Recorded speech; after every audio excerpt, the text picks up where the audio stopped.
Astro ಪೂಜಾ ಪ್ರಸ್ತುತಪಡಿಸುವ ಸಂಭವಾಮಿ ಜ್ಯೋತಿಷ್ಯ ಪರಿಹಾರಗಳ ಅಕ್ಷಯ ಪಾತ್ರೆ. ಈ ವಿಶೇಷ ಕಾರ್ಯಕ್ರಮದಲ್ಲಿ ಈಗ ಅಕ್ಟೋಬರ್ ತಿಂಗಳಿನ ಕುಂಭರಾಶಿಯವರ ಒಂದು ಮಾಸ ಭವಿಷ್ಯದ ಬಗ್ಗೆ ನಾವು ವಿಷಯವನ್ನು ತಿಳಿದುಕೊಳ್ಳೋಣ. ಕುಂಭರಾಶಿಯವರಿಗೆ ಈ ತಿಂಗಳಿನಲ್ಲಿ 7 ಮತ್ತು 8ನೇ ಮನೆಯಲ್ಲಿ ಶುಕ್ರನ ಸಂಚಾರ ಆಗ್ತಾ ಇದೆ. 8 ಮತ್ತು 9ನೇ ಮನೆಯಲ್ಲಿ ಸೂರ್ಯನ ಸಂಚಾರ ಆಗ್ತಾ ಇದೆ. 9ರಲ್ಲಿ ಕುಜ ಮತ್ತು ಬುಧ ಇರೋದನ್ನು ಕಾಣ್ತಾ ಇದ್ದೀವಿ. ವಿಶೇಷವಾಗಿ ತ್ರಿಕೋಣದಲ್ಲಿ ಅಂದರೆ ಪಂಚಮ ಸ್ಥಾನದಲ್ಲಿ ಗುರು ಇರೋದನ್ನು ಸಹ ಕಾಣ್ತಾ ಇದ್ದೀವಿ. ಸೊ ಶುಕ್ರ ನಿಮಗೆ ಮೊದಲ 15 ದಿನಗಳ ಕಾಲ 7ನೇ ಮನೆಯಲ್ಲಿ ಸಂಚಾರ ಮಾಡುವಾಗ ಎಕ್ಸಲೆಂಟ್ ಆದಂಥ ರಿಸಲ್ಟ್ಸ್ ಬರುತ್ತೆ. ನಿಮಗೆ ಏನು ಸಮಸ್ಯೆ ಇರೋದಿಲ್ಲ. ಪ್ರೊಫೆಷನಲ್ ಲೈಫು ತುಂಬ ಚೆನ್ನಾಗಿರುತ್ತೆ, ಪರ್ಸನಲ್ ಲೈಫು ತುಂಬ ಚೆನ್ನಾಗಿರುತ್ತೆ, ಯಾವುದೇ ತೊಂದರೆಗಳಾಗೋದಿಲ್ಲ. ಪ್ರತಿಯೊಬ್ಬರು ನಿಮ್ಮ ಮನಸ್ಸಿಗೆ ತಕ್ಕನಾಗಿ ನಡ್ಕೊಳ್ತಾ ಇರ್ತಾರೆ.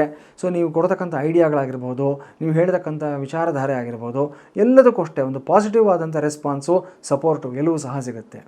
ಅದೇ ಶುಕ್ರ ಕರ್ಮಸ್ಥಾನಾಧಿಪತಿಯೂ ಆಗಿ ಸುಖ ಸ್ಥಾನಾಧಿಪತಿಯೂ ಆಗಿ ನಿಮಗೆ 9ನೇ ಮನೆಯಲ್ಲಿ ಅಂದರೆ ಈ 8ನೇ ಮನೆಯಲ್ಲಿ ನೀಚ ಸ್ಥಾನಕ್ಕೆ ಬಂದಾಗ ತುಂಬ ಜಾಗ್ರತೆಯಿಂದ ಇರಬೇಕಾಗುತ್ತೆ. ಆಲ್ಮೋಸ್ಟ್ ನಿಮಗೆ ಮೊದಲು 15 ದಿವಸಗಳ ಕಾಲ ಯಾವ ಥರ ಇರುತ್ತೋ ಅದಕ್ಕೆ ತದ್ವಿರುದ್ಧವಾದಂಥ ಒಂದು ಸನ್ನಿವೇಶ ಬಂದುಬಿಡುತ್ತೆ ನಿಮಗೆ. ಸೊ ಯಾವುದೇ ಒಂದು ಸೂಕ್ಷ್ಮವಾದ ವಿಚಾರಗಳನ್ನು ಡೀಲ್ ಮಾಡ್ತಕ್ಕಂಥದ್ದಾಗಲಿ, ಎಮೋಷನಲ್ ಆಗಿರ್ತಕ್ಕಂಥ ವಿಷಯಗಳನ್ನು ಹ್ಯಾಂಡಲ್ ಮಾಡಬೇಕಾದಾಗ ಬಹಳ ಕೇರ್ಫುಲ್ ಆಗಿರಬೇಕಾಗುತ್ತೆ.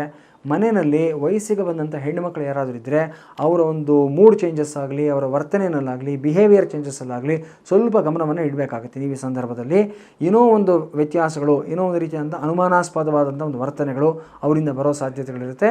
ಸೊ ನೀವು ಎದುರಿಸಿ ಅವ್ರನ್ನ ನೀವು ಹಿಂದಿನ ಕಾಲದಲ್ಲಿ ಮಾಡಿದಾಗ ಅವ್ರನ್ನ ನೀವು ಥ್ರೆಟನ್ ಮಾಡಿ ಕೇಳೋದಕ್ಕಾಗೋದಿಲ್ಲ.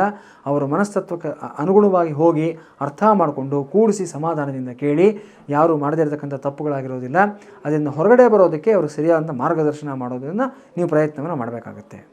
ಇನ್ನು ರವಿ ನಿಮಗೆ ಸಪ್ತಮಾಧಿಪತಿಯಾದಂಥ ರವಿ ಅಷ್ಟಮದಲ್ಲಿದ್ದಾಗ ಹಲವಾರು ತೊಂದರೆಗಳು, ಚಾಲೆಂಜಸ್ಸು ಮೊದಲ 15 ದಿನಗಳ ಕಾಲ ಪ್ರೊಫೆಷನಲ್ ಲೈಫಲ್ಲಿ ಬರುವಂಥ ಸಾಧ್ಯತೆಗಳಿರುತ್ತೆ.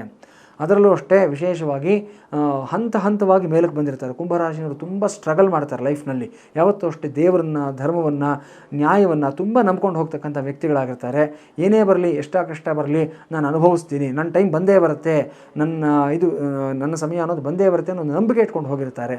ಅಂಥದ್ದಕ್ಕೆ ನಿಮಗೆ ಒಂದಲ್ಲ ಒಂದು ರೀತಿ ಪರೀಕ್ಷೆಗಳನ್ನು ಭಗವಂತ ಕೊಡ್ತಾನೇ ಇರ್ತಾನೆ. ಅದೇ ರವಿ ನಿಮಗೆ 9ನೇ ಮನೆಯಲ್ಲಿ ನೀಚನಾದಾಗ ಎಲ್ಲೋ ಒಂದು ಹಂತದಲ್ಲಿ ಸ್ವಲ್ಪ ಯಾಮಾರು ಬಿಡ್ತಕ್ಕಂಥ ಮನಸ್ತತ್ವನೂ ಇರುತ್ತೆ. ನಿಮ್ಮನ್ನು ದಿಕ್ಕು ತಪ್ಪಿಸ್ತಕ್ಕಂಥ ವ್ಯಕ್ತಿಗಳು ಸಹ ಬರ್ತಾರೆ. ಕೇರ್ಫುಲ್ ಆಗಿರಬೇಕು. ಅವರಿವರ ಸಲಹೆಗಳನ್ನು ಕೇಳೋದಕ್ಕೆ ಮೊದಲು, ಅದನ್ನು ನೀವು ಅನುಷ್ಠಾನಕ್ಕೆ ತರೋದಕ್ಕೆ ಮೊದಲು ನಿಮ್ಮ ಬುದ್ಧಿ, ನಿಮ್ಮ ಆಲೋಚನೆಗೆ ನೀವು ಕೆಲಸ ಕೊಡಬೇಕಾಗತ್ತೆ.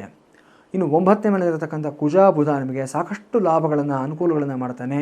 ಏನೇ ತೊಂದರೆಗಳಿದ್ದರೂ ಸಹ ವ್ಯವಹಾರದಲ್ಲಾಗ್ಬೋದು, ದುಡ್ಡು ಕಾಸಿನ ವಿಚಾರದಲ್ಲಾಗ್ಬೋದು ಮತ್ತು ಸಮಸ್ಯೆಗಳಲ್ಲಾಗ್ಬೋದು, ಕೋರ್ಟು ಕಚೇರಿ ವ್ಯವಹಾರಗಳೇನಾದರೂ ಇದ್ದರೆ ಅದೆಲ್ಲವೂ ನಿಮ್ಮ ಪರವಾಗಿ ವರ್ಡಿಕ್ಟ್ ಬರುವಂಥದ್ದು, ಫೈನಲ್ ಒಂದು ಡಿಸಿಷನ್ ಬರುವಂಥ ಸಾಧ್ಯತೆಗಳು ಕಾಣಿಸ್ತಾ ಇದೆ. ತೊಂದರೆ ಇಲ್ಲ. ಗುರು ಪಂಚಮದಲ್ಲಿದ್ದುಕೊಂಡೇ ನೀವು ಮಾಡಿರ್ತಕ್ಕಂಥ ಕೆಲಸಗಳಿಗೆ ಪ್ರತಿಫಲವನ್ನು ಕೊಡಿಸ್ತಾನೆ. ಎಷ್ಟೇ ಬೇರೆ ಗ್ರಹಗಳು ನಿಮಗೆ ಪರೀಕ್ಷೆಗಳನ್ನು ಮಾಡ್ತಾ ಇದ್ರು ಅಷ್ಟೇ, ಗುರು ಮಾತ್ರ ನಿಮ್ಮ ಪರವಾಗಿ ಇದ್ದೇ ಇರ್ತಾನೆ. ಇಡೀ ವರ್ಷ ಗುರು ಚೆನ್ನಾಗಿದ್ದಾನೆ, ಏನು ತೊಂದರೆ ಇಲ್ಲ. ಕುಂಭರಾಶಿನವರಿಗೆ ಈ ತಿಂಗಳಿನಲ್ಲಿ ನಾವು ಹೇಳ್ತಕ್ಕಂಥ ಪರಿಹಾರಗಳು ಅಂತಂದರೆ, ಮೊದಲನೇದಾಗಿ ಒಂದು ವೇಳೆ ನಿಮ್ಮ ಜಾತಕದಲ್ಲಿ ಯಾರಿಗಾದರೂ ಸಹ ಕುಜದೋಷ ಇದ್ದಿದ್ದಾದ ಪಕ್ಷದಲ್ಲಿ ನಮ್ಮ ಸಂಸ್ಥೆಯ ವತಿಯಿಂದ ನಡೆಸ್ತಾ ಇರತಕ್ಕಂಥ ಆಶ್ಲೇಷಾಬಲಿ ಕಾರ್ಯಕ್ರಮದಲ್ಲಿ ಭಾಗವಹಿಸಿ.